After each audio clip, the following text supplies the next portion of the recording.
Recently, there was an incident with Spider-Man. What man? Spider-Man. He has the powers of a spider. Gross. Does he look like a spider? No, more like a man. Climbs walls, shoots webs. Yeah, bingo. Out of his butt? No. Oh. Well, maybe, I don't know. Honestly, I hope not.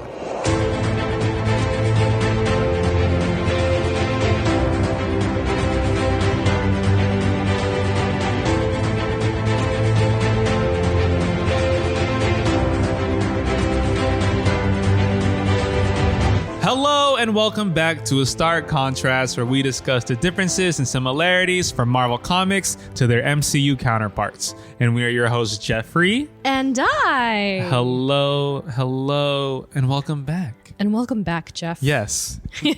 Welcome. We are freezing. We're freezing.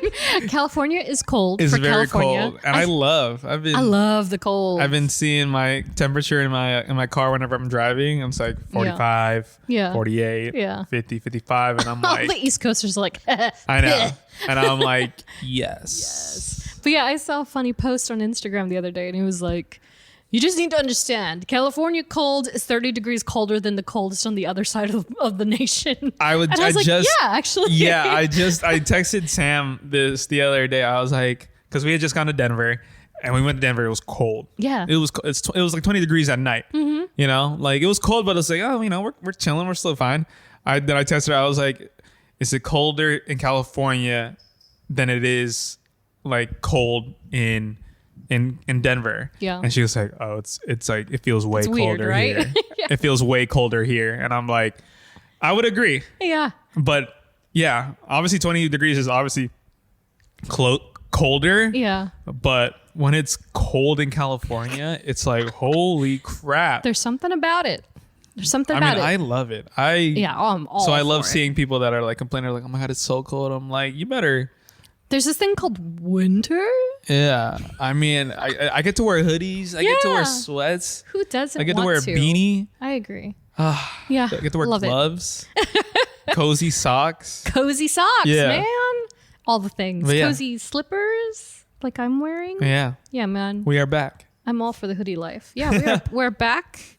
We are out of the colder climates of the East Coast. I'm still dealing with some nasal sinus Oh, that's pressure. right. Was that? Yeah. Yeah, that was during our last episode. Columbus was great, thanks to the GalaxyCon and Cadence Comic Art crew. Woo. Oh, you know what? I wanted to kind of start this episode, or at least this segment.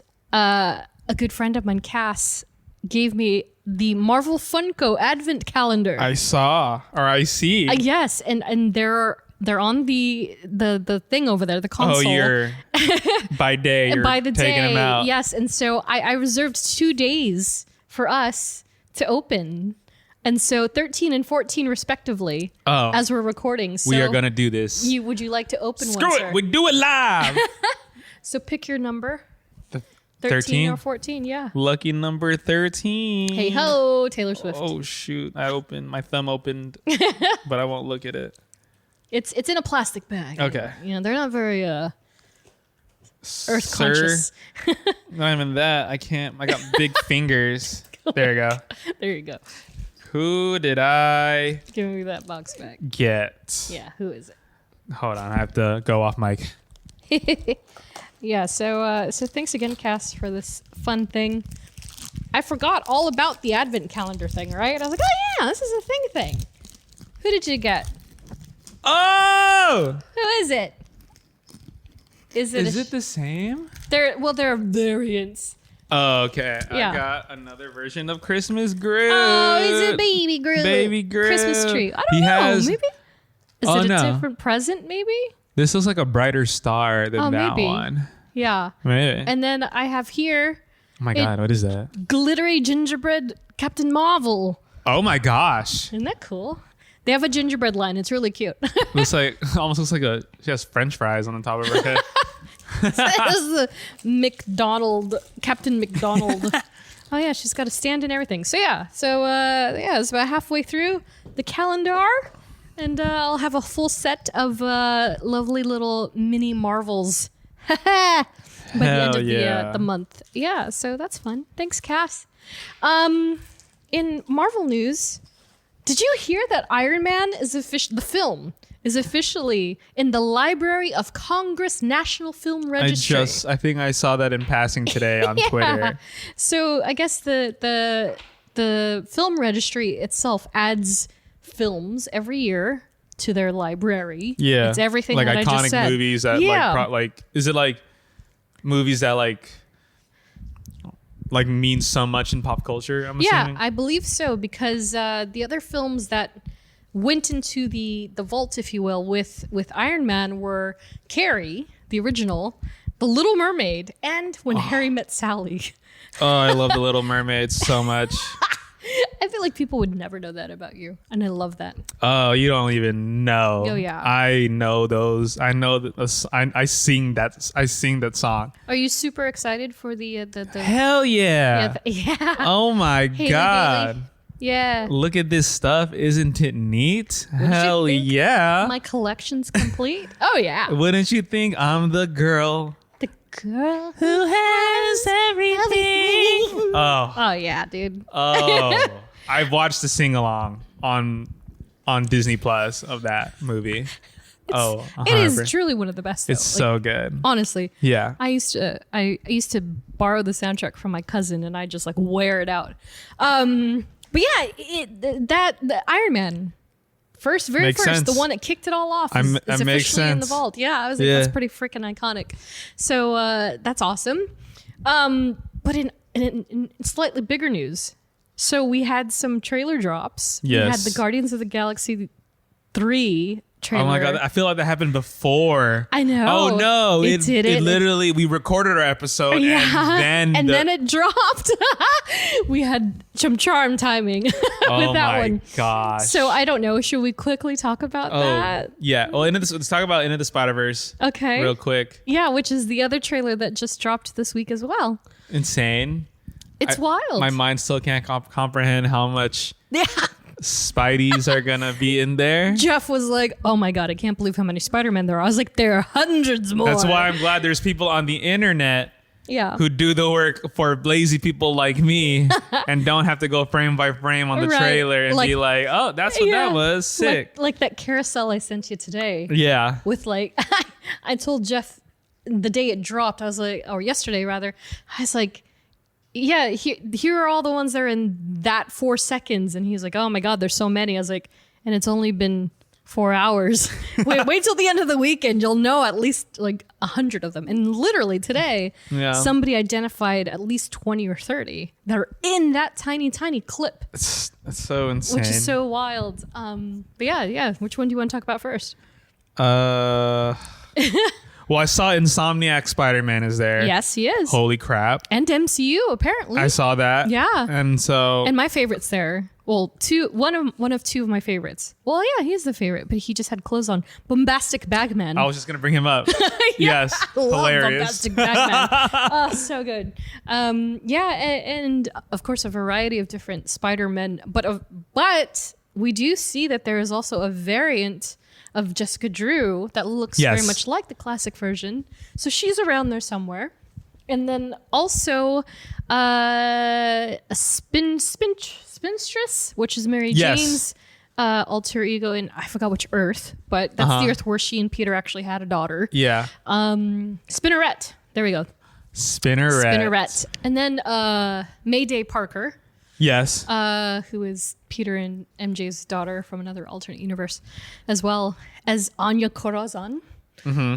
I totally butchered that. But yeah, there are tons and tons of Spider-Men, women, children, people. Animals. We're gonna see. Animals. Yeah, because even like Man Spider was in there, or Man Wolf, Spider Wolf yes. was in there too. Yes, I yeah, saw that. there's a ton. I And can't then, wait. my girl, Yeah. Haley Steinfeld. Haley Steinfeld back as Gwen Stacy. Love her. Who Happy birthday to happy her. B-day to her. Oh my goodness. 26? Yeah, she's 26. She's a baby. She's the gorgeous best. baby. She's the same age as my girlfriend, so it's Oh, is she younger? yeah. I never knew that. Yeah. Ah, So look it's at like you. it's like I'm dating Haley Steinfeld. I mean, that's a high compliment both ways, man. Yeah, so that's pretty cool. Really excited. June 2nd, 2023. Can't come soon enough. Yeah, so we'll see what develops from there. I mean, even with the trailer, I still feel like we don't have a full feel for what exactly the film is going to be. But like clearly Spider-Man 2099, aka Oscar Isaac, is Playing a pissed. huge role. Yeah, and Yeah. something has transpired among the Spider fam that we know. Yeah. But yeah, so I'm sure like we'll get another trailer, maybe final trailer in Couple 3 months, months or yeah. so. Yeah. Most likely. So that'll be interesting. I am dying to see more of Gwen's world because like a very telling thing about her Earth is that the color palette. You can always tell when it's Gwen's universe when the color palette is a very distinct look to it. Yeah. Shout out to Rico Renzi, colorist for the first 2 volumes, which it's modeled after. Cool. So yeah, I can't wait to see more of that. As Bucky's talking. He agrees. So that's gonna be fun. But yeah, And then it's a complete contrast to the pain that we felt from Guardians yeah. 3. I literally the Guardians of the Galaxy trailer, Volume 3. I don't what the hell? Yeah, dude. But I mean, like, the man is also like James Gunn is really good at like, I don't know. He really gets you invested in characters. Well, not only that, but like the way that I believe he cut the trailer or had the trailer cut was so intentional. Like, there's got to be at least 10 red herrings in that trailer. Like, there's so many like misdirects that they're like, I don't think anything is as we interpret it to be. I texted Dai this. I was just like, Dai, I've watched the trailer 4 times. I have cried exactly 4 times. And I That's don't think so I've wild. cried ever Yeah. during a movie trailer. A trailer. And at least an MCU No. trailer, at least. Right. And I was just like, why is this? Mm-hmm. I don't know why. Now, is it because of the content you were watching, or is it because of the feeling of the finality of it?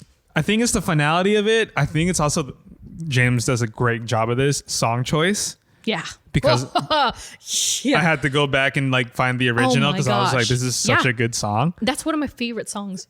Such a good song. Yeah. And this is me coming from a person like from the younger generation. I appreciate like older generation songs because that's kind of what I grew up on. At least all those old pop like 80s, 70s, even 60s hits because of my parents. Yep. And so I was just like, this song is just really like, you know, especially and then even in the Ant-Man trailer, they used Yellow Brick Road. And I was like, this is such a good song for this trailer. I don't know why.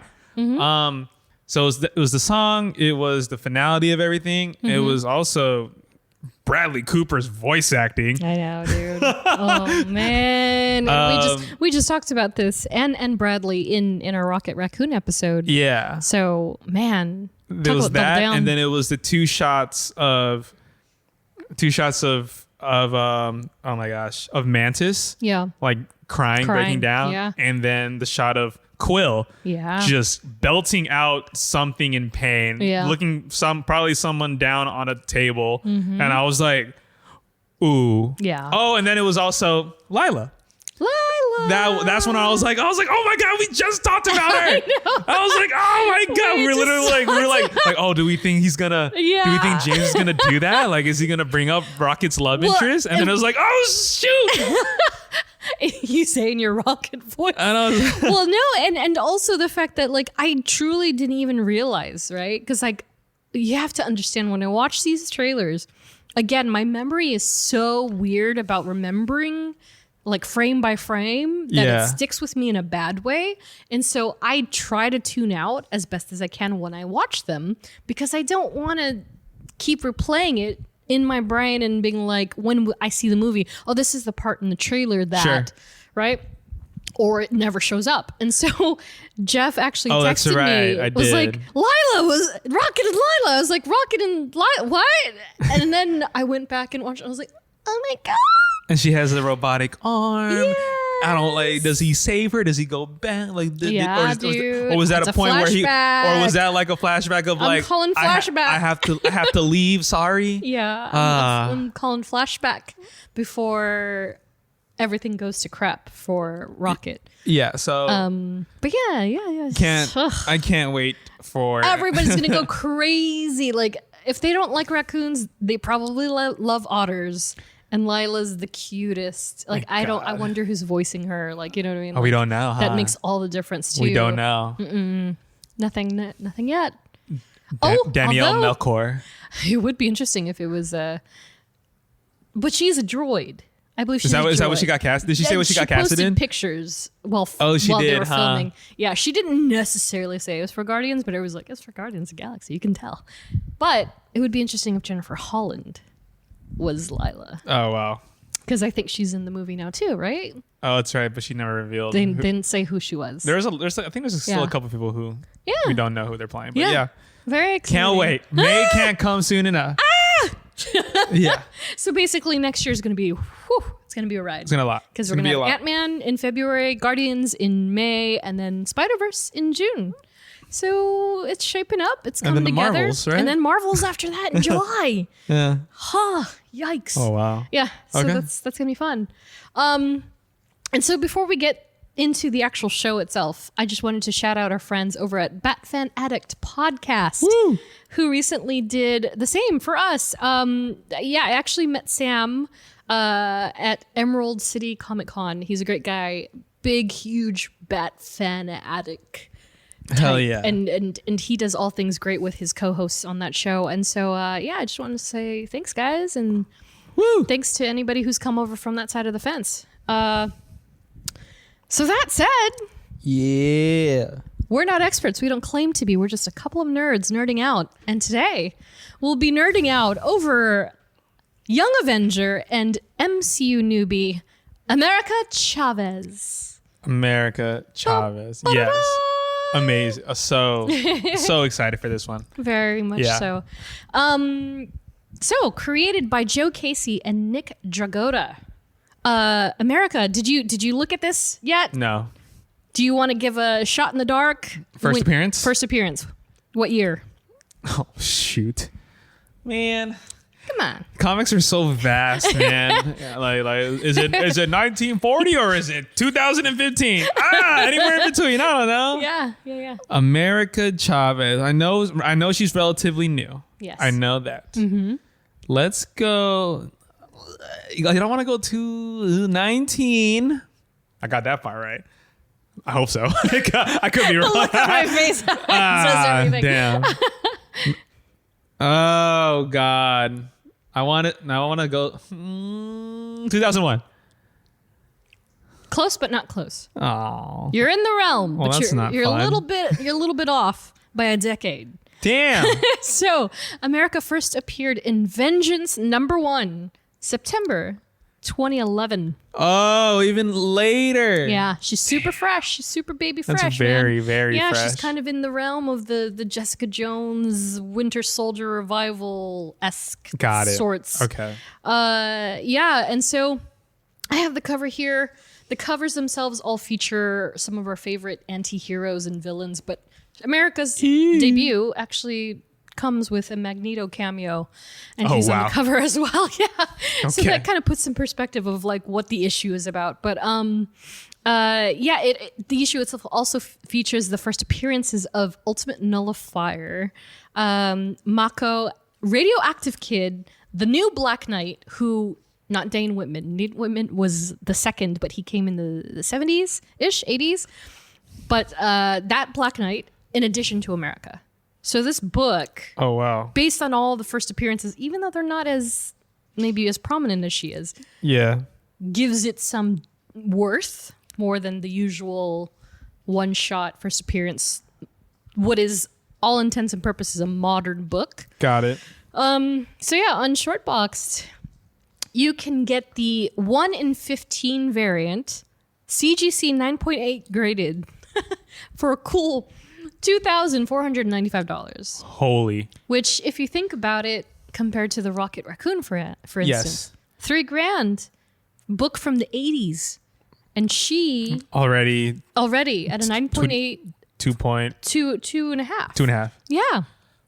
So that's for the variant, but for the regular, which is this cover here, you could get a 9.8 for about 1,000. Oh, So it's still pretty attainable. high. Yeah, high and but attainable. It's high but attainable, and it is a little surprising for a modern book, but hey, that's pretty awesome. And then on the flip side, you can get the same 1 in 15 variant, a 9.8 CGC, on eBay for. Don't ask me what this number is. I don't understand this number at all. $7,681.01.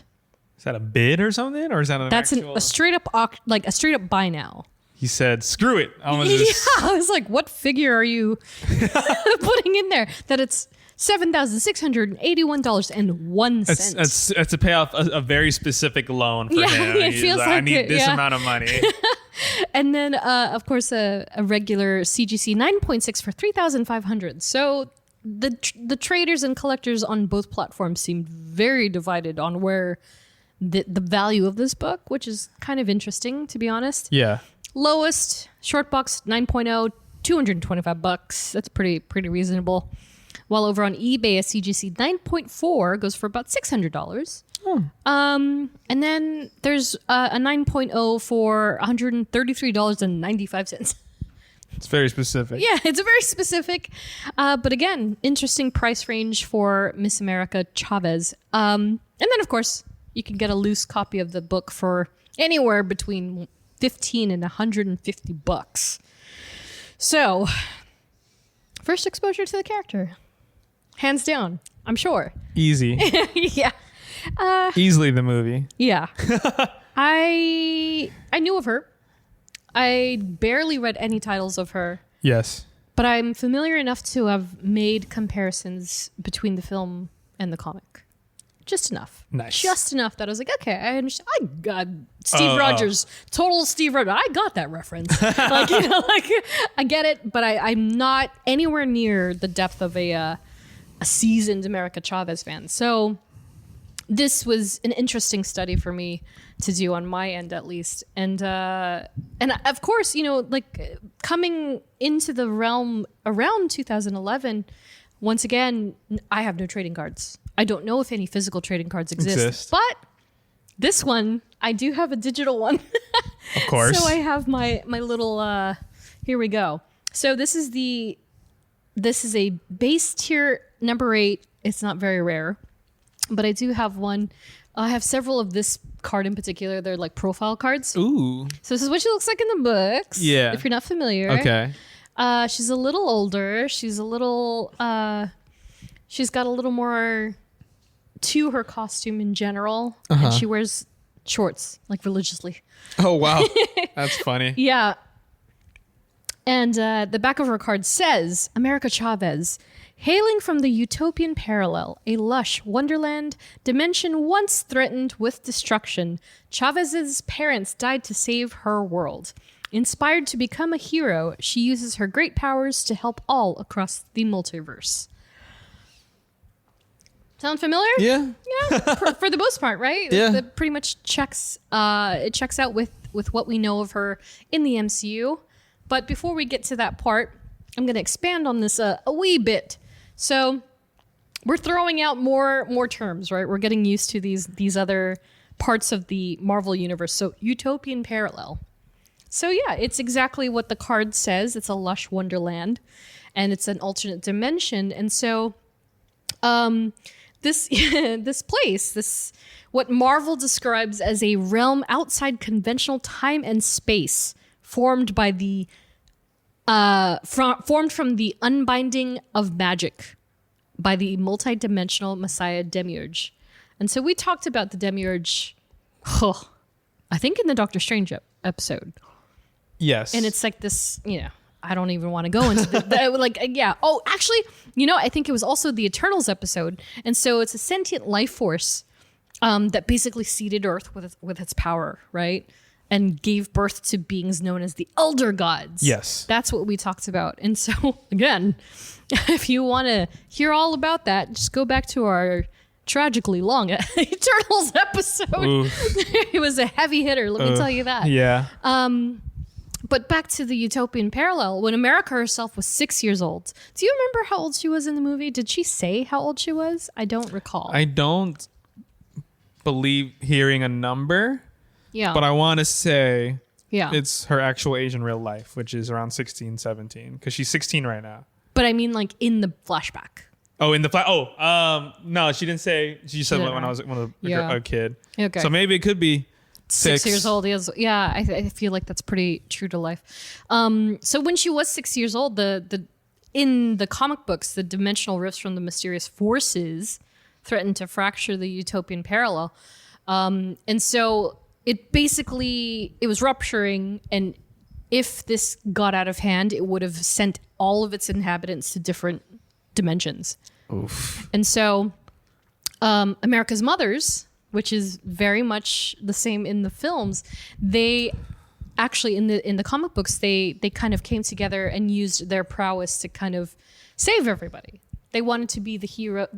They don't want to be heroes, but they wanted to save everyone, Protect everybody. and protect everybody. Yeah, and so unfortunately, when they were sealing the rifts, they died in the process, which is Man. quite similar to, at least In some way. form. Yeah, to But the film. they technically didn't die right. in the movie. In the movie, exactly. And so while in the books, America, she was grief-stricken, but she was also inspired by the heroism that her mothers had. And so Yes. that kind of made her become the hero that she was intended to be all along. It's always that catalyst, right? And so America's catalyst, unfortunately, was the death of her mothers, but she was essentially intent on carrying on that same energy and willingness to help people throughout the multiverse.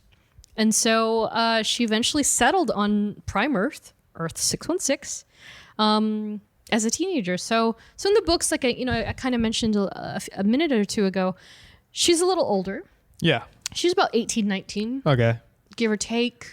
I would say currently she's probably closer to 2021 because Kate Bishop's about 2021. Oh, okay. And they run in the same circle, but we'll talk about them a little later. But for now, of course, America Chavez, portrayed by Xochitl Gomez in the MCU, first and last seen in Doctor Strange in the Multiverse of Madness. So the goat, man. that's she's so good. She's everywhere, first of all, right now. She's everywhere. Have you not seen I feel like she's everywhere all the time. She was just at an event with, it was her, Simu Liu, With and oh my God, please hold on, hate me, Miss Marvel. God. And Tinoch. Iman, yes. Vellani. Yeah. All three of them Oh, were I together. didn't realize she was there too. Who? Well, and also Tinoch Huerta. Yes. Yeah. Yeah. All four of them were I there? don't know if all four, but those first three for Yeah, sure. And then definitely. she was with, Oh, wow. I think, Tanuk at something else. Oh, wow. Dude, They gotta she's put all everywhere. the kids everywhere. Yeah, they're all Yeah. the new kids of the MCU block. And then and because they're both active on social media, Simu's always like, "All right, see you soon, see you soon, Sochi," and they're like, everyone's like, "What?" Yeah, I love it. But the kid, I mean, like, in all honesty, she's checking all the bells and whistles, right? Like she's great in the film. She's great as this character. She seems very personable in real life. Yes. She was a TikTok queen, and she still kind of is. Yes. Let's be honest. Because she did a TikTok with your girlfriend very recently. Oh, she went to Haley's birthday party. That's which. Yeah. It should have been me. Where's your invite, Geoffrey? Are you not telling me something? Did you go? Yeah, so that's kind of wild. So they know each other. I mean, obviously, not obviously, but I mean, I feel like know they're each all other. going to meet at some point on set. Definitely. I don't know when, but I just feel like it's inevitable. Is it weird that even though she's Kate Bishop, I still think of her first as Gwen Stacy? I don't think that's weird because you are Gwen Stacy. I appreciate that. Yeah. So when I saw the video, I was like, "Oh my God!" And I was like, "Oh right, Hawkeye." But yeah. So she slays it on TikTok, and the red carpet looks are phenomenal. Whoever her I stylist is, know. I'm like, dude, those dresses are incredible. Every outfit is incredible, and she's still a baby. She's 16. Yeah, 16, 17. Yeah, Iman is Yes. older than her. Yes. So Yeah. What can we say about Sochi? Like, Well, it's crazy 'cause she's 7. She's so young. she's so. But like, I young, love yeah. her personality. Like, she's so fun. Yeah. Like, I feel like I can relate to her, but Yeah. not in like that way. Yeah. Because she's so young. So obviously, like, we think different, but I feel like she's so seasoned because she's part of the MCU family. Like, she has to go through that certain of like, can't really say anything, but I'm still gonna be a kid. Yeah. You know? Yeah. She's And- still very much herself. Yeah, and I Yeah. love that. And I think we brought this up in the Doctor Strange episode when we were talking about some point Multiverse of Madness. Oh, and then we did talk about Multiverse of Madness, and we talked about the movie. I was like, does no one realize like how important this girl is? Yeah. Like, you know, we'll get into it later when we talk about her powers and everything, but she is a one-of-one superhero Right. in the MCU. Truly one of a kind. Yeah. So it's like, I would get annoyed. I think that'd be time. I would be annoyed if we didn't see more of her, especially with all this multiverse stuff we are getting into in the next at least 3-4 years. I know, which is wild because we're in the multiverse saga now. So that's Pretty much, and she is, and then with Kang Yeah. coming in, and he's literally the multiverse. He traverses the multiverse to, that's his thing. It's like, okay, well, there's one person in the world, not even world, the universe, that can do that Yep. legally. I know. And so, yeah. Yeah. She plays such a pivotal role. And so let's take it back to Doctor Strange. And so, I mean, and we've discussed many a time, and even people who have seen the film, in general, have all, commented on the fact that, the movie just starts. It just goes. It does. It doesn't have a soft swell into tension. It's like it starts out hitting the ground running. Yeah. And we're immediately introduced to America in that film. And so, they were running from, what would you call that thing? I should have looked the name up, but that thing that was chasing them, one of the monsters that was chasing them, and then she's with the Doctor Strange from an alternate universe, and you immediately get the sense of, okay, so Doctor Strange from another universe is protecting this character. Yes. And she's a kid. She's like, I'm just following what you do. Yeah. Help me. I don't want to die. Right. Yeah. She's immediately got this importance and this weight of importance in the MCU and in the multiverse. And so the next time we see her, she's transported and she's on what we would designate as Prime Earth in the MCU. And then they have to frickin' battle Gargantos, which is like... Funny enough, most monsters were sent by Wanda. Yeah. And so, the poor kid is like running for the first, 10 minutes of her story. But we do see very quickly that she's got these incredible abilities to some degree, aside the strange teleportation. But like when she's on the ledge on the building and she stomps out the stars and she's able to like break the rubble. Yes. And so it's like, okay, so she's also strong. Yes. To some degree, but you still don't really get the vibe of who, what, where, and why until Strange and Wong really like talk to the kid. Like, who are you? Yeah, like exactly. And it was almost like, to Strange, it felt like another Tuesday. Yes. You know what I mean? He's like, saving another kid. Yeah, exactly. All right. During Christine's wedding. Sure, I guess. Exactly. But yeah, like to your point, Jeff, like the fact that the multiverse is like, she's the poster child for multiverse at this rate. Like it kind of started, it was an idea that started kind of with WandaVision and Loki, and it's only mutated with America Chavez. Yes. Right? Yeah. So yeah, I mean, what do you think about how they kind of didn't tackle her story until, I don't know, halfway through? I think it was like just before midway when well, we got a little bit of a taste of it when after the fight with Gargantos at the pizza shop, they're eating pizza, saying like what do you do? Yeah. And then Strange is like, all right, let's get you home. How does that? Oh no, that was after the Battle of Carmitage. Yes. Because they don't know. Yeah. Because they don't know what she's capable of. Only Wanda does. Right.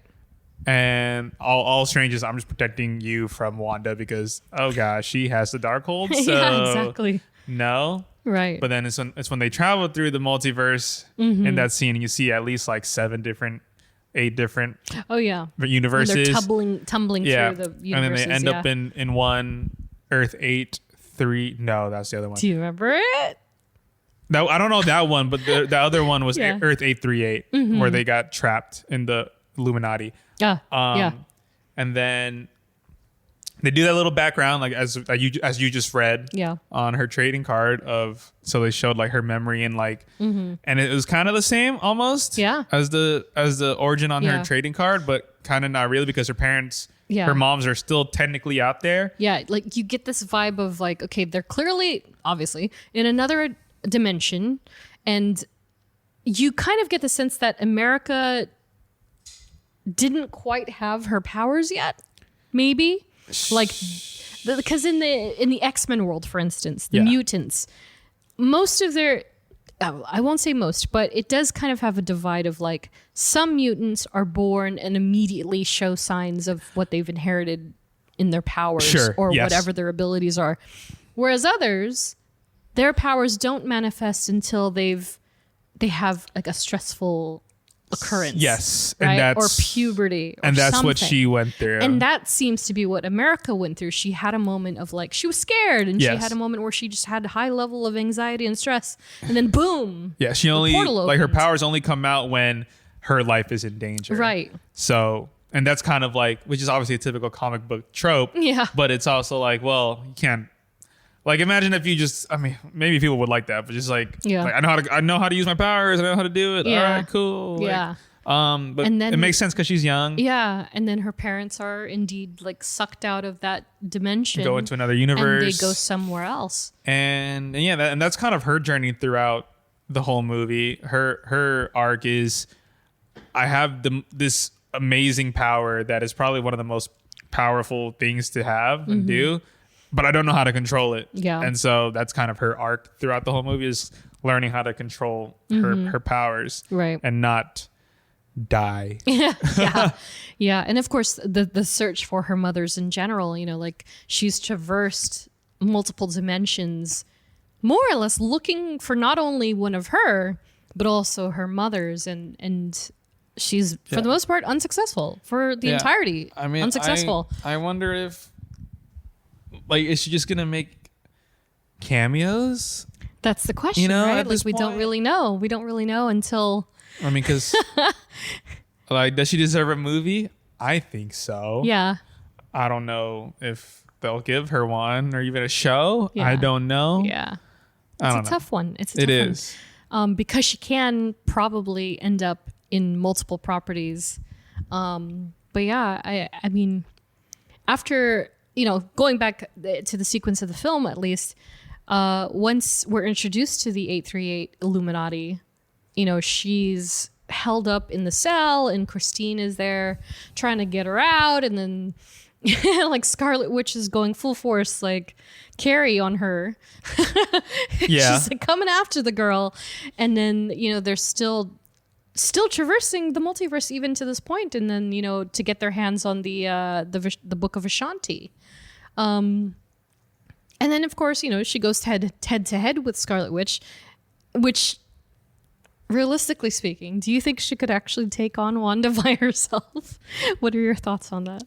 Well, I don't think we know. Like, I also don't know what else she's of what America's capable of strength. Wise, power wise. Like, we know she can punch portals into different universes. We know that much.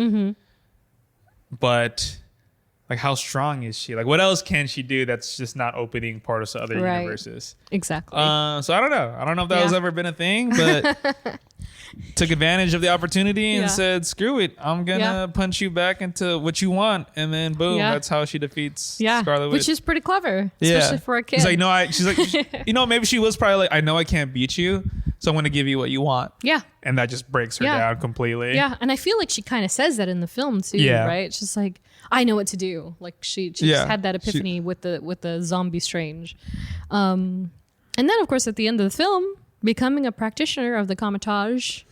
And, which is another added layer to what she can do. Yeah, exactly. So that's and it's also like steering her course, right? So she's her powers are kind of she doesn't quite know how to use them. Yeah, but by practicing the ways of the magic and the sorcerers and all them, she can now hone her powers into what she wants them to do.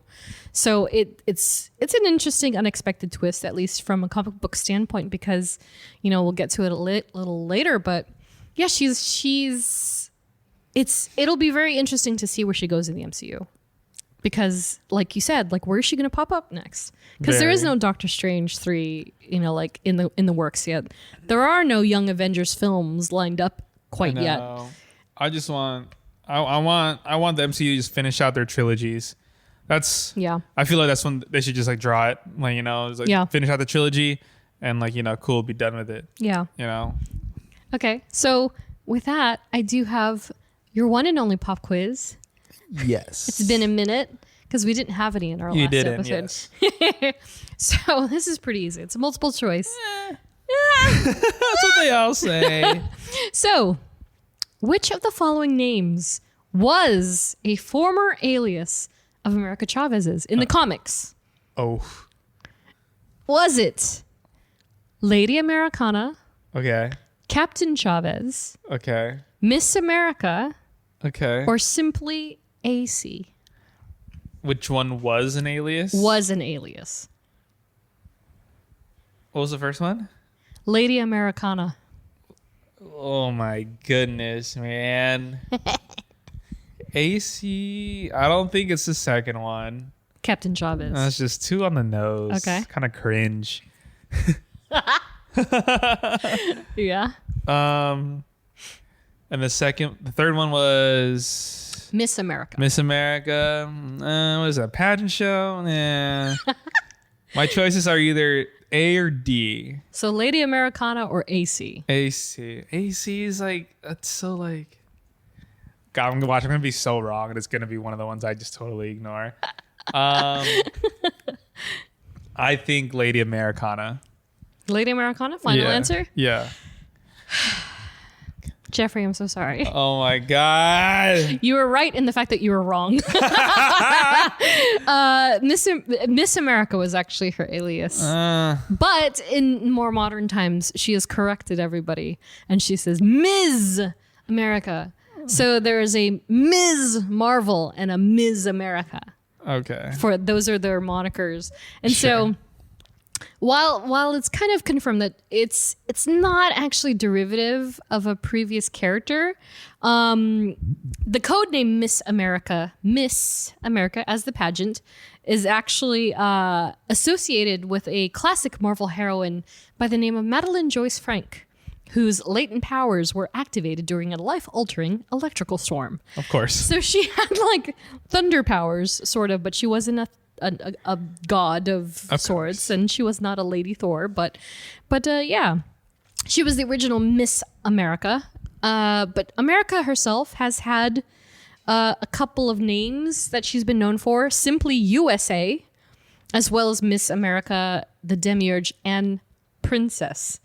But Princess is more of like, okay, princess. Yeah. It's not really a moniker. It's just almost kind of condescending. it's a condescending name.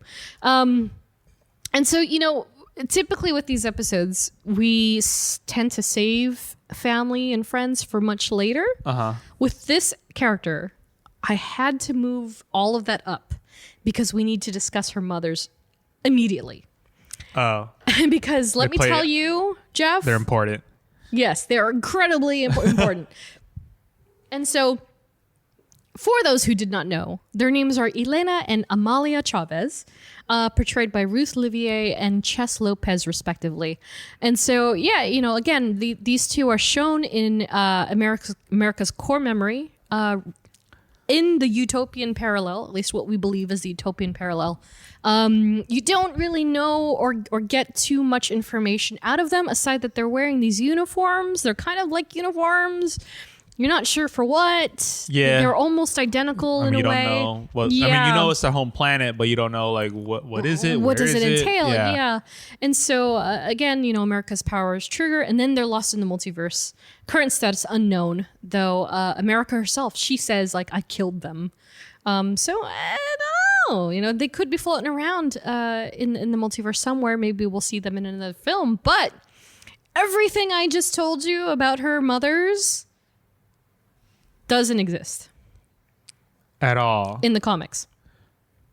They pulled a full-on retcon, and they kind of like the MCU version seems even more simplified than what originally started in the comic books. So this is why I pulled this topic up to the forefront, because in the books they play a very important role, but for a very different set of reasons, and so we'll get into that shortly. But Elena and Amalia themselves, they were both an expert pathologist and microbiologist team, respectively, who worked to cure this disease that America had in the comic books. It was called Edge's syndrome. And so it's a genetic defect linked to double X chromosomes that causes rapid prepubescent cellular deterioration. So very inherent in girls, little girls, that pre-puberty, they just started to deteriorate. They started to die. Oh my gosh. It was almost like it was like cancer. Yeah. It's like a cancer, but it only affected women. Jeez. And so in her youth, the mothers were negotiating with this gentleman we'll talk about later in the show. They wanted nothing more than to cure their daughter. Yeah. And so they're coerced into helping not only the facility and not only America, but the facility, and so that they could help all the children that were on this property. And so it's a retcon from start to finish. That is interesting. And it gets even worse because it debunks the fact that she came from the utopian parallel at all. Because the utopian parallel, now in modern times, was nothing more than an island. Sure. Yeah. And it was an island that this facility belonged to, and everything else is not as we know it. And so it turned out that America and her previously unmentioned sister were being treated at this facility, much to the delight of a facilitator named Mr. Gales, who seemed to be exploiting the girls that are on the island. And so it's very strange how the intentions go, because it's like he was attracted to anybody who had powers of some sort. Got it. He's like that mastermind villain that's coming together. That's like, I'm gonna hoard all the children and make my own army type of deal. Of course. And so, speaking of sister, I wanted to get into this a little bit. So actually before we get to that, I want to show you some pictures that I will post online as well. But to get a sense of who we're dealing with, here are her moms. And this is when they were going to the utopian parallel. Oh, wow. They're pretty fly in the comics. Yeah. And so, Amalia and Elena there just kind of chilling, scoping the island. And so the sister's name is Catalina. So Catalina Chavez. She's the younger sister, so America's slightly older, I don't know, 2 or 3 years or so. Yeah. And so Catalina herself also possessed latent powers, including the ability of lightning bolt projection and electricity. And she could also fly, and she was also very fast. Wow. And so the interesting thing about this is that I don't think it's necessarily a mutant scenario.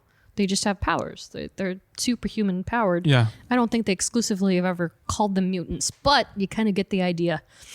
And so her story, Catalina's story, is pretty sad and twisted when it gets right to it. She was experimented on after America fled the scene, and later makes her sister recall the traumatic beginnings. And so So going back to the story about her mother's and how it isn't quite like we knew it at the top of the show or the MCU, is that when everything was coming to a head, America's powers were she already had her powers of the multiverse portal opening. Yeah. And so her mothers wanted to make the valiant effort of like destroying the facility, as they do. So Okay. one was getting them out of there. The other one was at the facility with a grenade in her hand. I'm going Holy. to take this place down. Holy. And they very, very plainly are having a conversation where, one mother is like, I've got the girls, let's go. And then the other one's like, just tell them that I love them. And then Jeez. it all goes kaboom. And so it's traumatizing. And Yeah. so to make matters worse, even with the help of all the little girls in the facility using their powers respectively to combat this big bad villain that we'll talk about, it's still not enough. And so he very plainly pulls out a gun. He stops the mom and America and Catalina in their tracks, and he's like, well, and he shoots her dead, like right in front of the children, and she dies. And so America, in a very traumatic sequence, like, I mean, I hate saying like in the movie because it's nothing like in the comic books at all. But she opens a portal, a big old portal opens up, and she tries to take her sister with her. She falls through, and the villain Grabs her grabs sister. the sister, and the portal closes. So America's left Alone. falling alone. And so she ends up washing ashore. I don't remember, Jones Bay? I think it's Jones Bay or something like that. And she washes up on shore. She's found by a family that happens to be vacationing in that area, named the Santana family, who we're going to talk about in just a second. And they adopt her. Wow. They're like, where did she come from? They don't know. She doesn't talk. She doesn't say anything. All that they know about her is that she's in this uniform from the Utopian Parallel, and it has her name America on the side. And that's it. She's adopted by this new family. And so the big overarching thing that we're taking away from this retelling of the story is that it ends up that America herself was so traumatized by the experience of what quote unquote really happened that she manifested the pleasant version of her parents, her mothers tried to save their dimension, and put the seal on the portal, or like in the movie, oh, there was a bee and the portal opened. Like none of that happened. Yeah. So I'm almost like, oh, it kind of put a false sense of security for me for the MCU version. Maybe that didn't actually happen. Maybe she too in the MCU has this really terrible PTSD that she made up a more simplified version of what happened. Ooh. Yeah. That's interesting. I mean, That's an maybe. interesting twist, right? Yeah. Or maybe they read that, the people read that, and they're Yeah. like, yeah, that's violent. It's super duper violent, That right? is dark. Yeah, super duper dark, super duper violent. And so here's a screenshot of Catalina trying to, so basically when Catalina was reintroduced into the fold, like America didn't buy any of it. She's like, who are you? What are you doing? Like, I'm trying to find my mothers, and they're in the multiverse. And she's like, oh, no, our moms died. Don't you remember? And she basically gives her the serum to make her remember, and it's all this craziness. And so Catalina's kind of fallen on the dark side, if you will. But yeah, so it's an interesting thought. Like, that's a reach for sure. But could they do that in the MCU? Maybe. If they really wanted to take a dark That's turn, super dark. they definitely could. It's a big old. She just thought that she just assumed she was adopted. Like, Oh. yes, but it was really because they found her and Wow. they took her in as a child. So she's got a very complex origin story, at least when it comes to the comic books. I will say, like, when she and Catalina have their big fight, America, she's has this moment in the books where the Edges syndrome is kind of coming back, and so she's weakened. And she, at one point, is fighting her sister, and she says, "I've got enough juice for one more portal, and I'm going to send you to one of the worst places on this world." Do you want to give any idea? Do you have any idea? You want to get a guess of where she sends Catalina? One of the worst places in the world. Oh, God. I can't even know. She sends her to the New Jersey Turnpike. That's, jeez. Because Miss Marvel would like to have a word. because America herself hails from the Bronx. So Got it. yeah.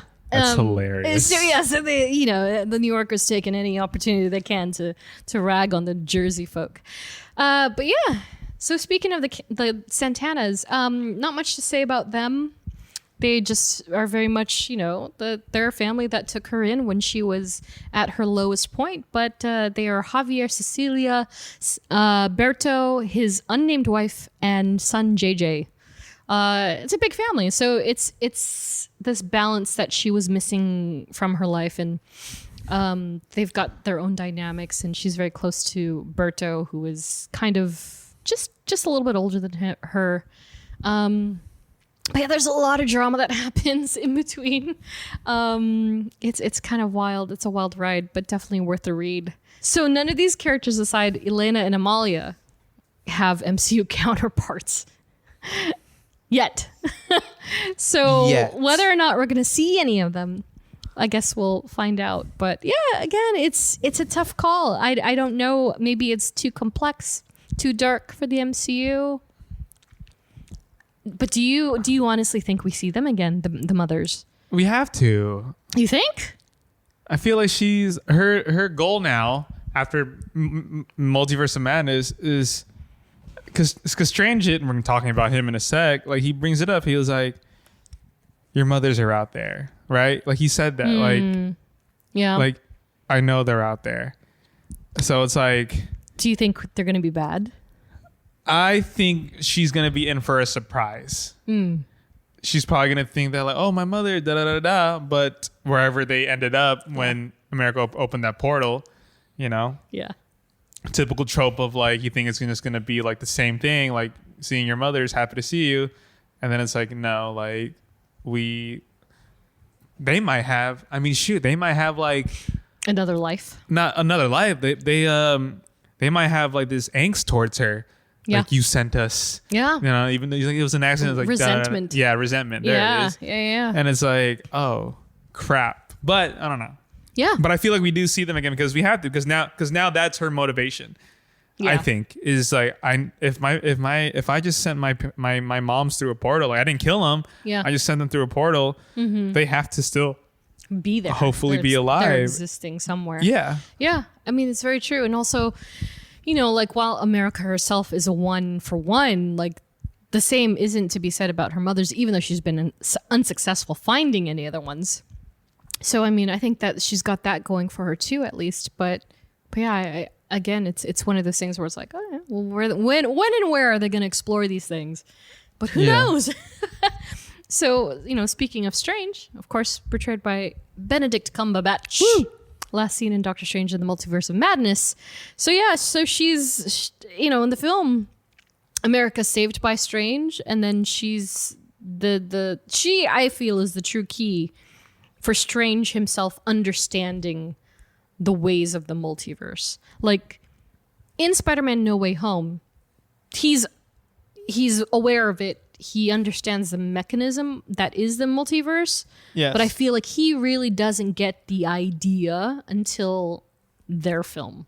Yeah. Which is kind of interesting if you think about it, especially seeing himself, for instance, like, that's another version. It's like, oh, He's that's dead. me. Yeah. But I'm dead. And then I'm going to resurrect myself. I know. Which all of that, in itself is kind of a mind bender, because like he's in one place and he's, what do they call it? Sleepwalking. Dreamwalking. Yeah. So they're dreamwalking, and so they've introduced dreamwalking into the whole element. And it's just like, oh gosh. And so, Strange got his first taste with the realities visited during Infinity War, I would say. Do you agree with that? When he went through the possibilities, I feel like that was his dipping the toe into the multiverse. Sure, because he was the only character at the time that could even do something like that. So it made Right, sense. Like he right. can see into the future, Yeah. but he can't go there. What's the number again?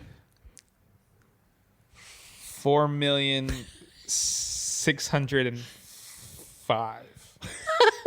I think. I'm not even gonna look it up because I trust you. Because I feel Hold on, like I have to say the full line.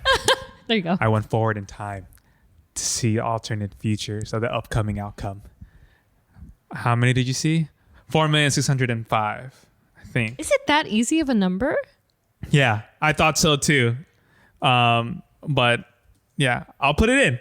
I'll put the clip in right here, Geoffrey. Make sure you put it in right here. Hey, what was that? Went forward in time to view alternate futures, to see all the possible outcomes of the coming conflict. How many did you see? 14,605,000.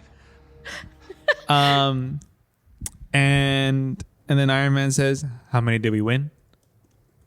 1. So dramatic. Yeah, 4,605,000. Oh my god. Yeah. Yeah. Woo! Wow. Let's go. I'm endlessly impressed by that. Jeez Louise. But yeah, it is interesting because I feel like in retrospect, because Endgame and Infinity War were so final, right? One dimensional. It was like Yeah. clean break between what we know now, right? And so I mean, but it did tackle on time travel. yeah. Well, you know, A little bit. Yeah.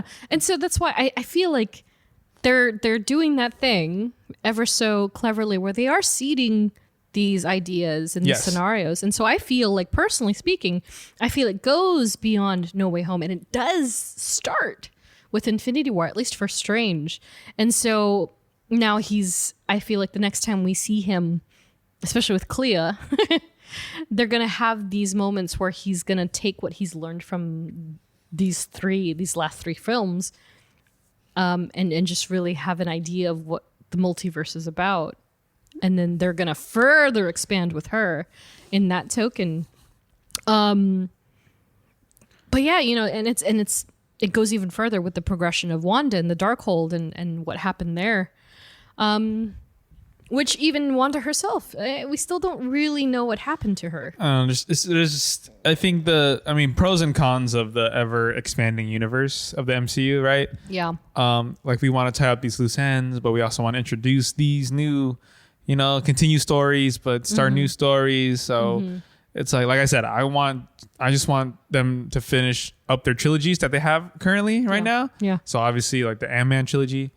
And then whenever the time comes, Doctor Strange 3, because you have to wrap that up at some point. Yeah. And I know Benedict said he loves playing the character, but just give him a nice ending story. Like you've already cut off the Christine story, which is great. I said that in Doctor Strange episode. I was like, yes, thank God. Yeah. He's moved on from that. Yeah. Cool. What's his next one? Boom. Clea. What's Boom. And Yeah. Side tangent. There was, I think Charlize Theron did an interview of some sort, and someone asked her about like how was it playing her, and she she's just like me. She rewatched all the Marvel movies before, and she was like, oh, they're so effing good. That's what she said, and I was like, yes, Love queen. her. See, if Charlize Theron says they're so effing good, Yeah, like and come then on. So it's like, so now that she's brought into this, like give her, let her move on, like let Strange get to his end, and then Clea come up type of thing, Yeah, that's a great idea because, I wasn't going to initially talk about this, but there are issues in which, Clea is Strange, right? She's Clea Strange in the books. And so she is the Doctor Strange. And so America goes to her for help and for guidance all the time. We just wrote the final of the trilogy, right?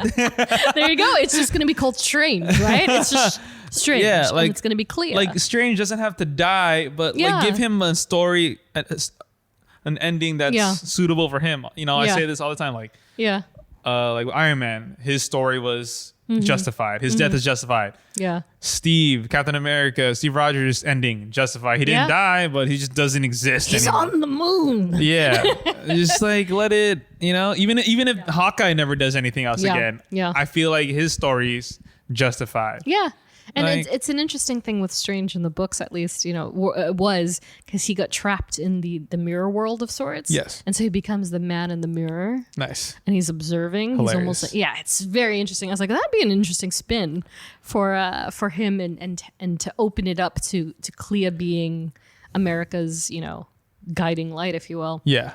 But yeah, in the film, so America becoming a new apprentice at Kamertage, it is there. I didn't catch on to this until my second viewing, but it is kind of sad when you think about it because Strange is unknowingly dealing with the loss of Peter Parker through America, because now he never had a kid. Hey kid, like he never had one in his brain. But does he remember like what happened don't with think he Peter Parker? remembers. Exactly. I don't think he just does. knows Spider-Man. That's it. Right. And so that's why I mean is like he's unknowingly like he doesn't realize he's doing it, but we as an audience Oh, sure, observing sure, it, sure. we're like, oh my God, Yes. he's coping with Peter Parker without Peter Parker, but now he has America Chavez. Yes. Like I feel like even though he doesn't remember who Peter Parker is, but he has this sense of like empathy Right. for America because it's like she's just a kid. Like Yeah. I need to protect her. Yeah. I You feel know? like there's like some subconscious, not paternal, but some subconscious learning Yes. that he has. Like I said, Yeah. everybody was going through a character arc Yes. throughout this movie. America For was sure. getting over like obviously learning how to use her powers. Yeah. And mourning her parents and hopefully having that hope of like, oh, maybe I can. Maybe she And then can, the same. yeah. And then Doctor Strange's arc was he's getting over Christine because he knows he'll never be with her, but I'll love you in every universe. that line. I'm stealing that line. So good. And then knowing that like, okay, well, I'm not gonna have Christine, but I have this kid who, and obviously she very much looks up to him. Yeah. And then now he's like, okay, like it's time to turn over a new leaf. Yeah. Boom. But now that he has the whole Darkhold third eye thing, and Yeah. Clea comes. Oh, we'll see. I don't know. Yeah, we'll see. So in the books, this has happened quite a few times, and it definitely happens with this character in particular. That the characters that are linked to her in the film do not have direct correlating links to or connections to her in the books. Like it's never this is the same dynamic they have. Like it's not the same. They're aware of each other. They have instances where they're in the same capacity, but they don't have the same relationship that they do in the film. Yeah. And so, yeah, they don't have quite as much interaction whatsoever.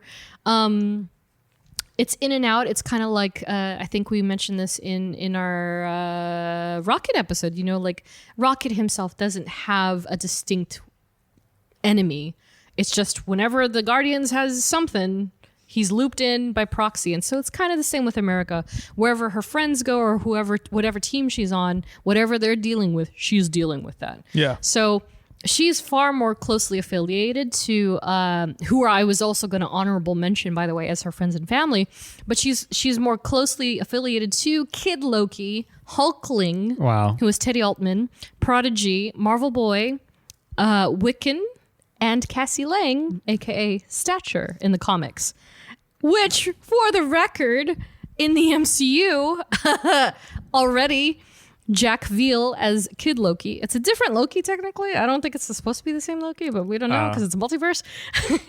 Julian Hilliard as Wiccan, Abby Ryder Forston, Emma Furman, and Catherine Newton as Cassie Lang. Maybe she'll be Stature. I don't see. know. She has We'll a suit see. already, She has a so- suit, yeah. And then, with the exception of Hulkling, Prodigy, and Marvel Boy, they don't have MCU debuts yet. So, more or less, that group, Young Avengers, less, some kid named Kate Bishop. I hope so. I mean, they have to do a Young Avengers film. Exactly. Man. I know. I mean, that's the next reasonable step, I think, for a team of that caliber. Yeah. I did see a leak on like a potential like story of how Secret Wars would be and Oh, yeah? Kang Dynasty. It's just a story leak. Yeah? Like how it would potentially be. And I'm like, Huh. oh, okay. Yeah? Yeah, we'll see. ... ellipses of Yeah. TB. I'm not going to tell you TBC. anything, but I That's read fine. it and I was like, that makes sense. Interesting. And then my next thing was like, oh, that would be an insane looking movie. I was like, good Yeah. luck with that. I mean, they made Infinity War happen and Endgame happen, so Which is like scary. Yeah. Because of like what's about to come in the next few Right. years with this whole multiverse saga. yeah. Well, So yeah, we'll see. we'll see if Sony plays nice. And of course, other notable teams include the Ultimates, the West Coast Avengers, A-Force. Then A-Force is where she first started using the moniker Ms. America. Oh, nice. And then this team called the Thunderbolts. Wow. Yes. Imagine. It's so bizarre because Hawkeye leads that version. Oh, So- it's hilarious. And this is recent. Like this version of Thunderbolts, we're talking like 2021. Wilson Fisk is no longer the Kingpin. He is I don't know if you would call him like he's good again. But Sure. He's got another established role in the city of New York because for years and decades he's been trying to take over. Yeah. Yes. But Luke Cage is mayor of New York. Or Hell's Kitchen. I don't remember which one. Both. But that version of Thunderbolts has Hawkeye at the helm with America and a few other members. That's So, interesting. very interesting. But all of these characters and all of these teams are slowly but surely becoming known names in the film spectrum. So it's kind of like, it's a Look at wild them. card. You Look at them. don't know where it's gonna go. And so, from there, we're going to bounce over to notable adversaries. And of course, like we were just discussing with her mothers, the big baddie, when it came down to Utopian Parallel, The Island, Yeah. and what is apparently the actual true origin story for America, it was all part of this guy named Mr. Gales' idea. So Mr. Gales, he's a older white-haired gentleman, Of course. mustache. He almost looks like Thunderbolt Ross, but he doesn't bark as much. Got it. And he was more or less a billionaire with a private island named Utopian Parallel. And so the island's facilities harbored many girls with latent abilities, and he called them starlings. And so they were basically, they were treating the Edges syndrome. Once the Edges syndrome was more or less cured, the latent abilities would either manifest or they would just not turn into anything. They would just be normal people again without this debilitating, de-aging, whatever. Yeah. And so the weird thing is that they would tattoo the girls with stars on their inner wrists. Okay. Stranger Things. Lots of stars. I know, right? 001, 003, 13.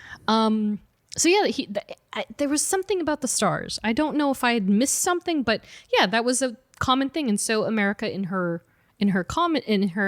modern age also had the stars on her wrists on the inside. Do we ever see her wrist? No, we don't. not in the film. She's wearing that long jacket the entire time. Yeah. All right. I don't know if she pulled her sleeves up. Oh yeah. But I don't remember. I Yeah. don't recall seeing anything.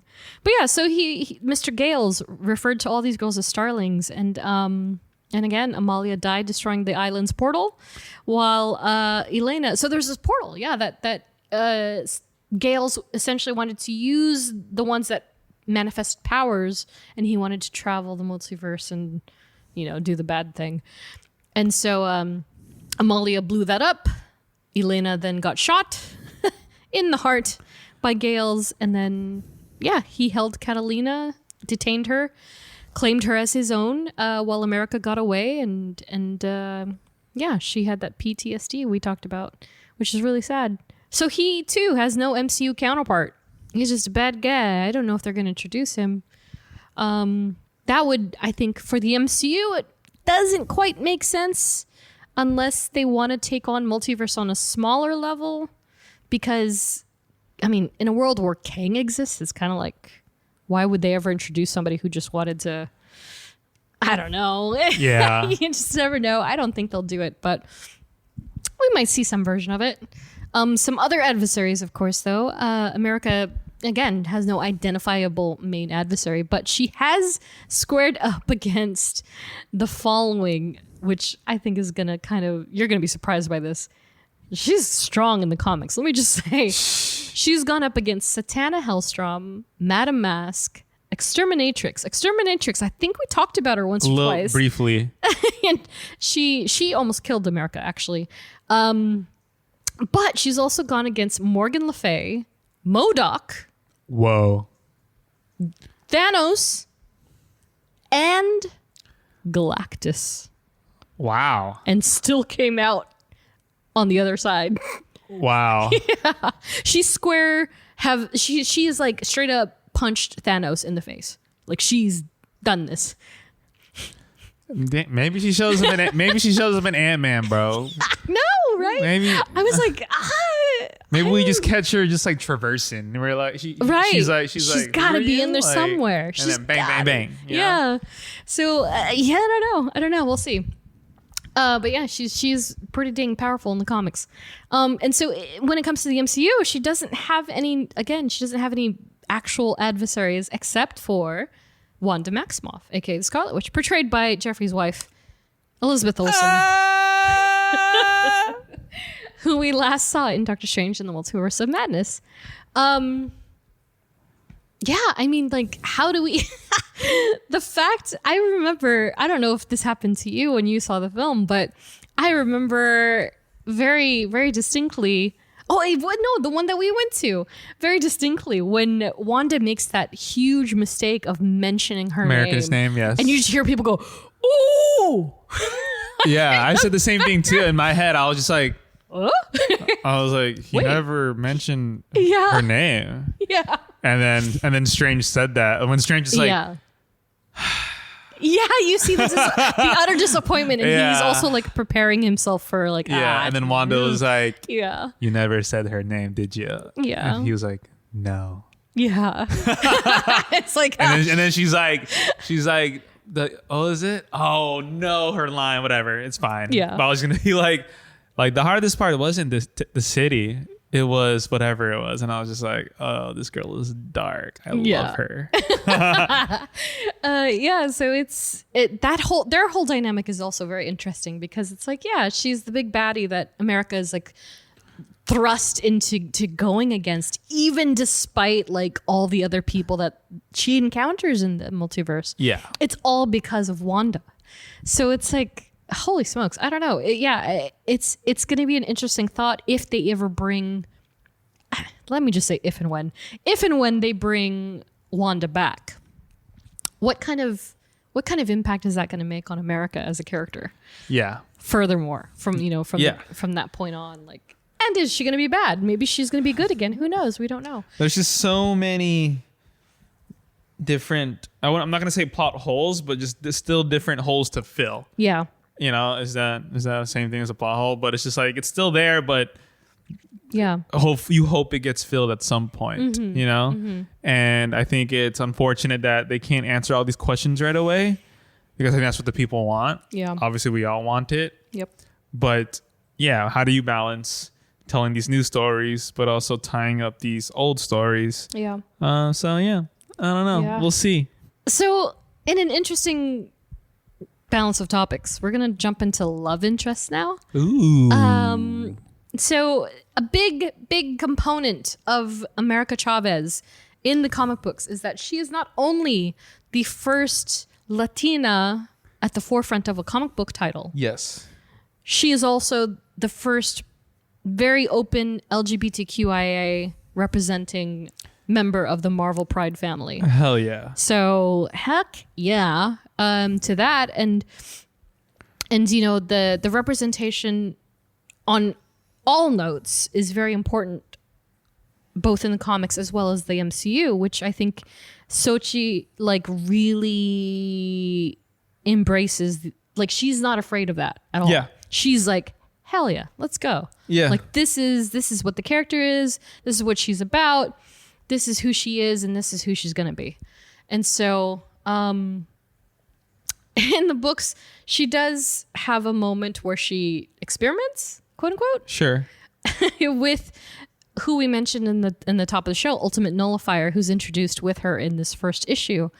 But, like they're on this team called the Teen Brigade together, and it's exactly what it sounds like. It's a brigade of teens on a team together. And it's interesting because the way that Magneto comes into the fold is that there are a couple mutants on the team, and there's this one character from, I believe she started coming up in the late 90s, early aughts. Her name was Stacy X. Okay. And her power was to like touch people, and then it's like they're taking drugs. Like, like they're on like, I don't know drugs, so I don't know what names. Sure. I mean, we're in the they're same like boat. on ecstasy, for instance. Got it. She touches them and they have that euphoric, like whatever the after effects are. Wow. And so anyway, Magneto like comes on the scene and he's like, you guys are a poor excuse for mutants. And like stuff goes down. But America herself is on another mission, which I do have the page up here, but I'll show you in a minute. But yeah, so more or less her time with Ultimate Nullifier, whose name we don't really know. His name is apparently Maine, spelled with a Y-N-E. Okay. No last name. They quote unquote had an experimental period. Enough said. And then from there, this is where we actually see America get into more involved, meaningful relationships. Most importantly, what seems to be her primary one, which is with a woman named Ramon Watts. And so Ramon herself, she and Ultimate Nullifier don't have MCU counterparts yet, but Ramon hails from Wakandan origins. So her mother, Zobaye, which I don't remember, I should have looked this up, but I don't remember if she's actually in the film. But Zobaye was a member of the Dora Milaje. Oh. So Ramon is the daughter of Zobaye, and Ramon is America's girlfriend. And so she is from Venice, California, a far cry from Wakanda. Wow. And she runs a surf shop, and she rented office space to Kate Bishop when she took a turn as running a Hawkeye investigations office. So Whoa. we haven't yet covered Kate Bishop on her own, which I'm sure we will get to eventually. We definitely will. But I think we very briefly mentioned her in the Jessica Jones episode, in that there is a moment in the comics where Kate full on turns into a PI. Oh. And she takes to the West Coast, which is, that's how she becomes part of the West Coast Avengers. Yes. And that's how she and America meet. Wow. Yes. And so yeah, we have yet to see Ramon and Ultimate Nullifier, but of course, Kate Bishop didn't leave her in the friends and family. I pulled her down to love interest because, and I will say, America and Kate have notoriously flirted in the comics. Nice. To the point where readers are literally like, wait. So is this happening? Like, it's like the She-Hulk scene. I was like, are you guys feeling this? Because I'm feeling this. Yeah.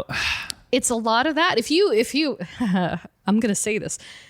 If you Tumblr search Kate, Kate in America.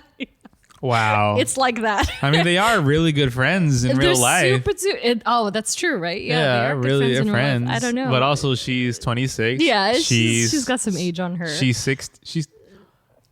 She's 10 years older than her. Yeah, she is. Yeah. So while they have these moments in the comics, and they never quite have an official like romance. Yes. It's always skirting the line of like, they're flirting, but they're never together. But they're best friends, so that's cool. So maybe that's where they might head in the MCU. Kate Bishop, of course, portrayed by Jeffrey's other wife, Haley Steinfeld. Sorry. And my Gwen Stacy. Last seen in the Hawkeye series. And so despite Haley and Sochi actually hanging out, there's no current knowledge or connection to America in the MCU. And there is that underlying thing of like, there's a vast age difference. So unfortunately, because of this, when the casting happened and the film came out, a lot of people in the LGBTQIA community were kind of upset Really? because that more or less negated the possibility of the two of them having an on-screen romance. I guess. I mean, Because sure, the age but it's difference like, is like wild. yeah, Yeah. it is wild. But it's like, I mean, if it doesn't work in in the MCU, it doesn't. Yeah, well, and they can give America an equally awesome girlfriend. Yeah. Regardless of they Kate change Bishop. stuff in the movies all the time. So Yeah, as long as it's exactly. it just makes sense. It's fine. Yeah. So yeah, no Kate Bishop romance either way you slice it. We'll see if these two cross paths further down the line. And so now that we have all that out of the way, let's go to less complex things like powers and paraphernalia. Oh gosh. America, she's very much like many characters we've discussed. What you see is what you get. She's got the ability to channel interdimensional energies through her body. And in the comics, she has self-propelled flight, superhuman speed, strength, longevity, and invulnerability. The star portal creation, so it's interdimensional and time travel. In the comics, she can time travel. Time travel. That's a huge difference from what we know about the MCU. Yeah. Because all we know is that she can go different dimensions. Yes. But if we're talking time travel, on top of that. Jeez. yeah, because again, it's dangerous. Strange even says in No Way Home, he's like, I don't have the time stone anymore, kid. I can't go back in time. Oh, that's right. He doesn't have it anymore. Yeah, it's gone. So It's gone. it's gone. Yes, I was sorry. I was backtracking hard. Yeah, I was watched like, that wait, real he lost time. it. I know he lost it twice, but I was like, wait, where did he lose it? I could almost see like the film in your eyes, I just remember now. It gets destroyed, obviously, when Yes. the second snap. Yes. I use the stones to destroy the stone. So Yes. that's boom. It's and I was like, gone. okay. It's But then gone. wait, Steve, and then Steve returned the stone, and I was like, Yeah. there it is. It's gone. So if in fact she has more powers that manifest the next time we see America, time travel could be part of that. So not only will she be able to interdimensional travel, she will be able to time travel. She's OP, dude. Holy Right? crap. Yeah. So on top of all that, she has energy infusion and hypercosmic awareness, What does that mean? metaphysical insight. You can like see visions of other Yes. universes? Bizarre.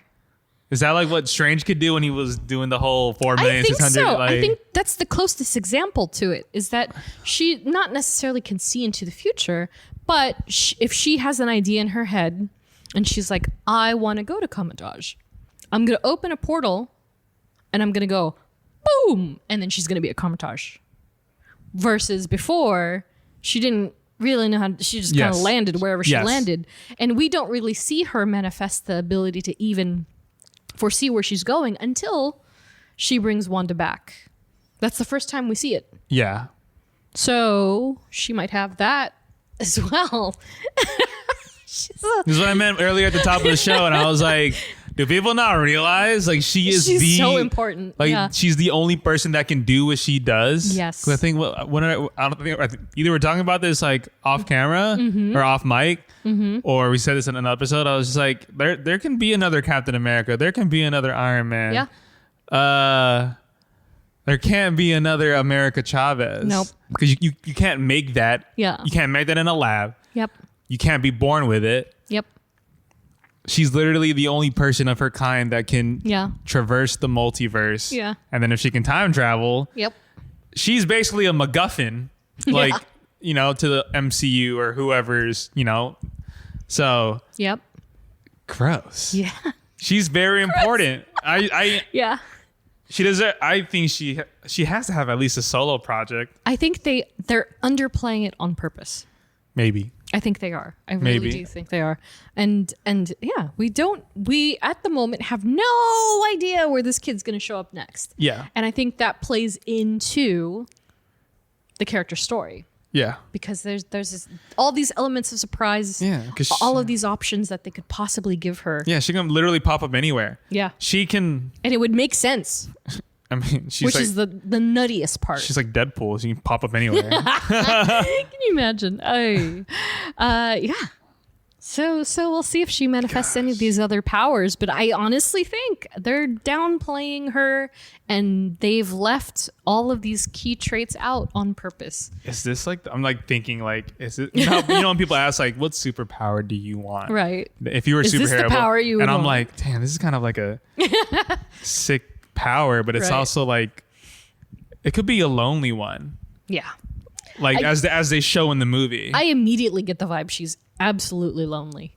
Like Immediately. you get that in the movie. She's like, Yeah. how many universes have you been to? She's Yeah. like, what was the number? It's like 37 or something. Yeah. And that's a lot Yeah. out of the infinite ones that there are. I was like, I can't find a Yeah. home because my home, Yeah. I she sent has them no out. home. Yeah. Yeah.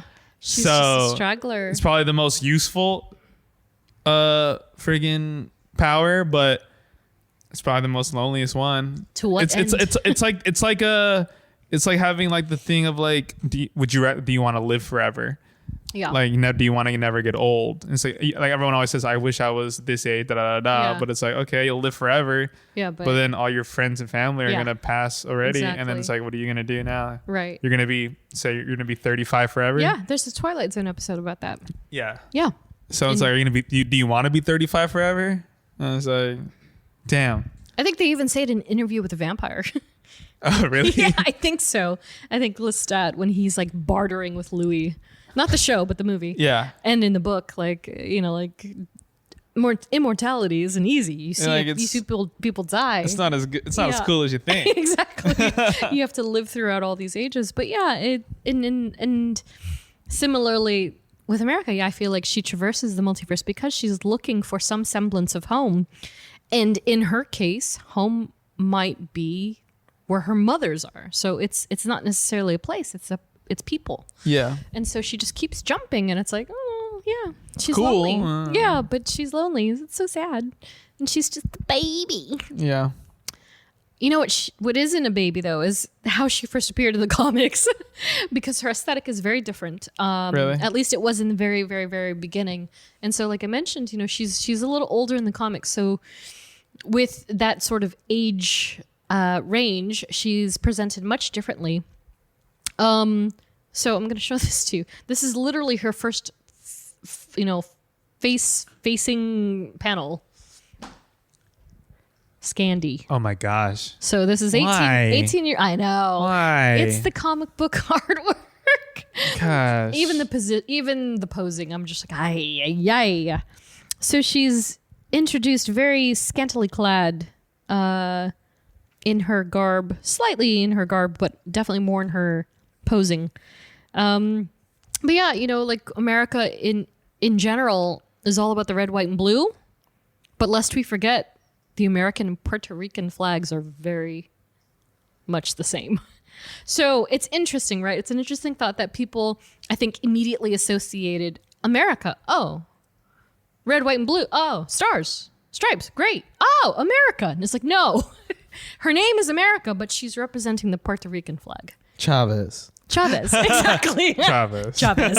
Guys, Chavez. Come on. Yeah. Put it together. Yeah. So she wears those colors practically in everything. So even if she's not wearing a quote unquote uniform, she's in red, white, and blue in some way. That jean jacket is fire. I love that jean jacket. Surprised they don't have a version of it yet. I should just make one. You should just make it. I know. It'd be dope. Yeah, so the big 3 color palette, stars and stripes, surprisingly tasteful most of the time. And even similar to the original Miss America's outfit, her chest symbol, Miss America had this little emblem that looked like what America has worn on her bodice, I guess, where it's got some stars and then it's blue and then the stripes go down vertically. But Miss America's looked like the Timely Comics shield. So once upon a time, Cap had that sharp shield. Yes. Remember? And then they retconned it because it looked like a DC character shield. Yes. Something I remember like that that, yeah. vaguely. Yes. And so before Timely Comics became Marvel Comics, they had a very specific logo and it looked like Miss America's emblem, which then kind of almost got absorbed into America's outfits. But again, they say it's not related and they're not related, but they do have a lot in common. So I don't know. I object. I think they do have a lot of similarities, but unintentionally, like maybe, we'll see. But yeah, she's very much Puerto Rican flag. Miss America was obviously Miss America. So I think they have some similarities, but she's always got that look to her, which is pretty cool. And so the MCU version is quite similar to the comic book version. They clearly made her a little more demure because of her age, so she's not as scandy as this version. Yeah, thank God. She doesn't have cleavage, and she's not showing her midsection. You don't need that. Yeah, she's not in booty shorts, thankfully. Yeah, no, she's jeans, t-shirt, jacket, kaboom. And of course, in the MCU, the nice little nuance they added was the pride flag pin for her mother's, as well as get to be determined interests of her own. So that's pretty awesome. More representation where we need it. And then from there, I mean, there's not much more to discuss as far as her aesthetic goes, but in other versions and other media, this character is actually, she's featured in a lot. I feel like maybe people don't realize this. So she was not only in a number of multimedia, but she was a main player in the Marvel Rising series. It was the Secret Warriors season. And she was voiced by Sierra Ramirez. Her origin story in that series was interesting because her home dimension was attacked by the Kree. And the Kree. Yeah. So it's like Ronan the Accuser and the blue folks.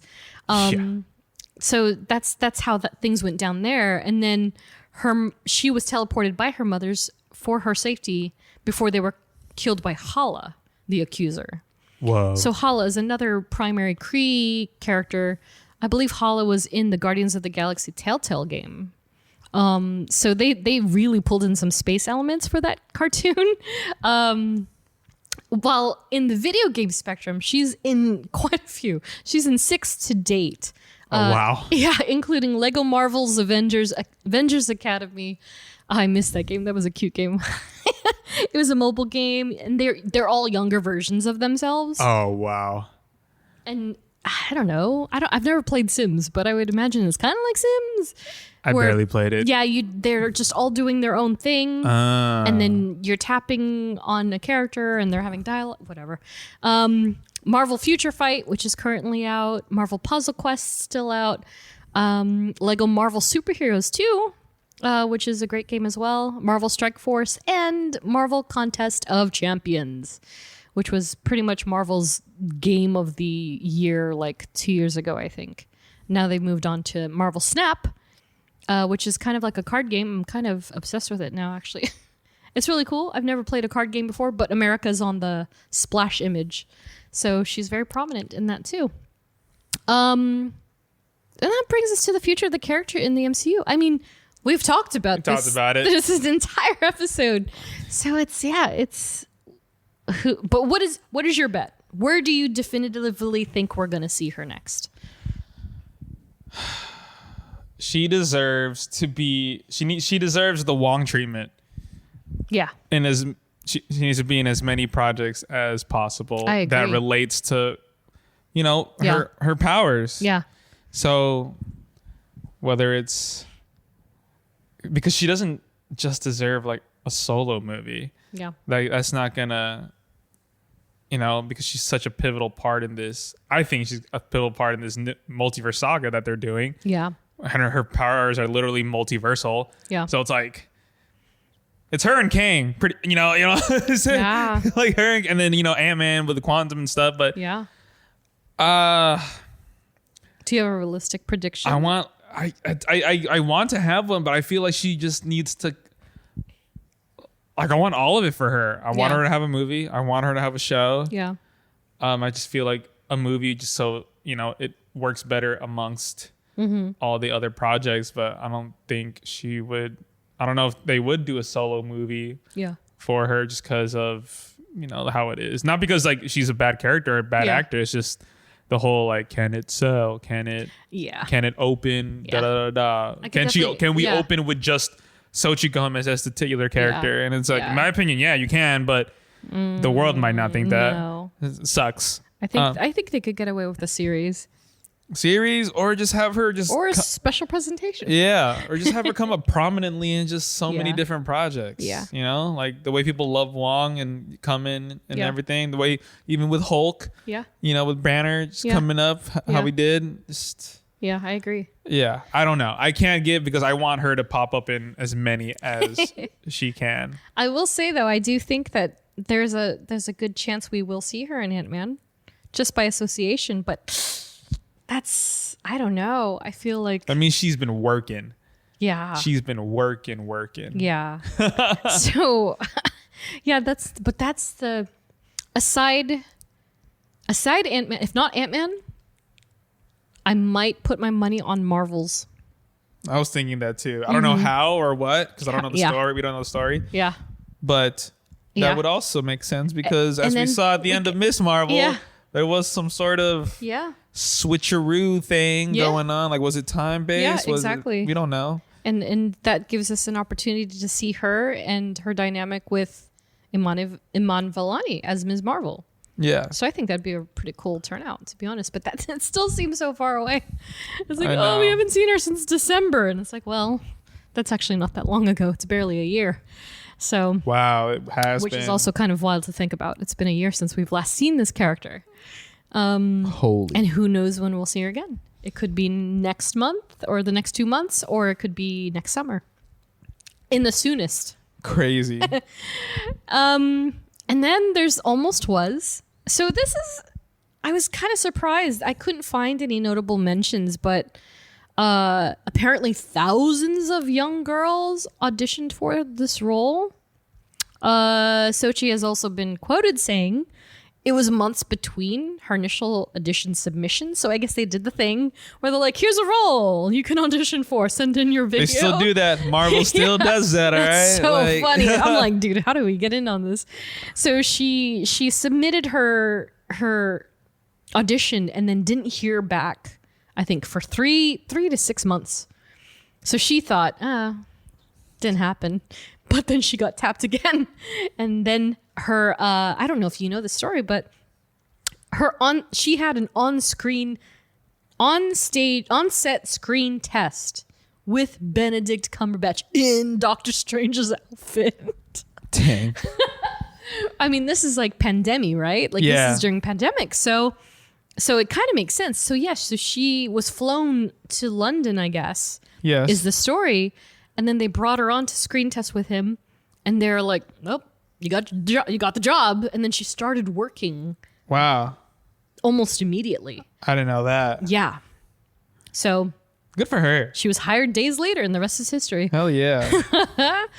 And so that steers us into the final segment, which is suggested reading.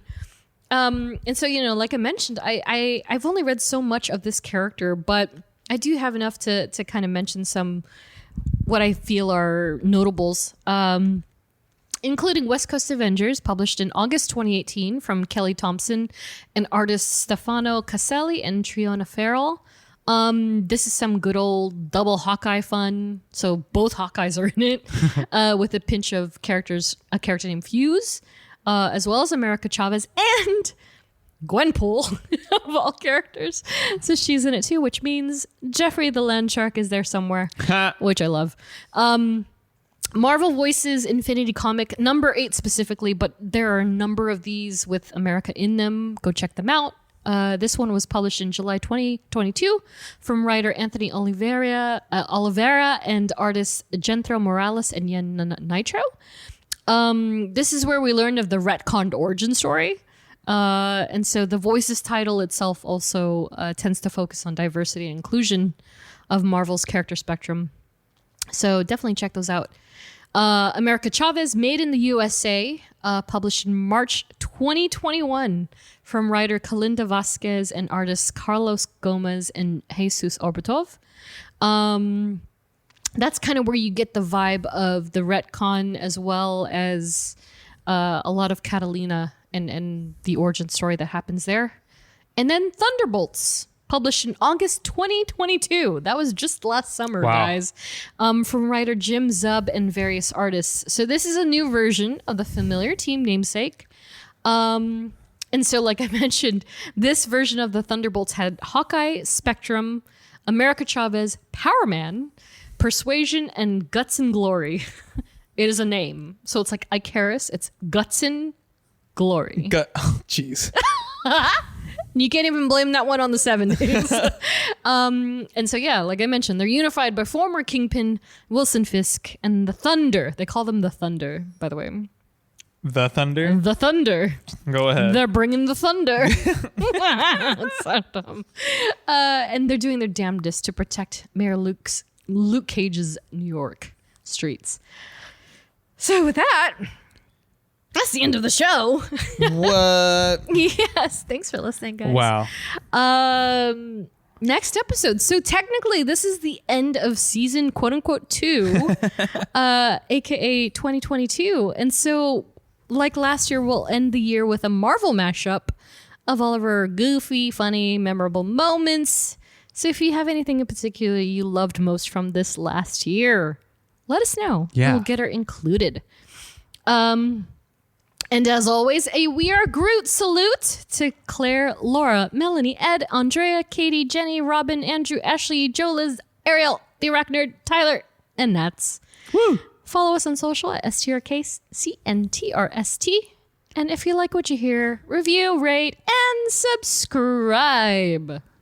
And since this is our last one, because the last one before the end of the year is just a mashup, we will see you guys in the new year. next year. Weird. Thanks for listening to us. Thanks. And we continue to do this for you guys. Yes. Thank you. See y'all. See ya. Bye. Bye. Steven? I'm glad I fell into your universe. So am I, kid. So am I.